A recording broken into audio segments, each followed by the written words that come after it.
Hello and welcome to another episode of What's New in SVEditor. I'm Matthew Ballins.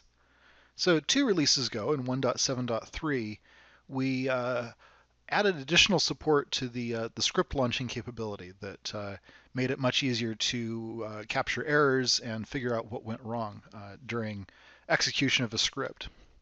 In 1.7.5, the script launcher and console feature have been enhanced further to put hyperlinks on file paths within the script output. So I'll show how that works here. I have the UVM UBus example loaded up here in the workspace. And I have set up a launch configuration, build UBus here. I'm on Windows, so it looks a little bit different than perhaps yours does, but specify we have a build script here to run. We're going to execute it under the shell, and we're going to run it in the examples subdirectory of the UBus project. So when I run this script, I'll see output to the console, and paths within the output will be hyperlinked. So here's one. This is the root file that's being compiled. If I click on this, it will automatically open in the editor view.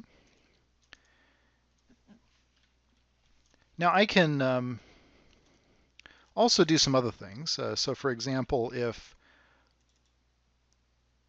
let's find a good place to insert an error here.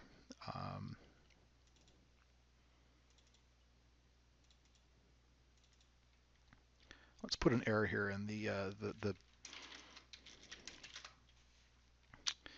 the agent. So we'll run build again, and this time we should have slightly more messages because of the error. So here we have an error about this file being compiled, where it was included. Now, in this case, we're using relative paths, and as long as the script message processor can figure out what the effective path is, this will work just fine, and the hyperlinks will be placed and they'll work. So for example, we can go here to line 37 in the UBus package to trace this.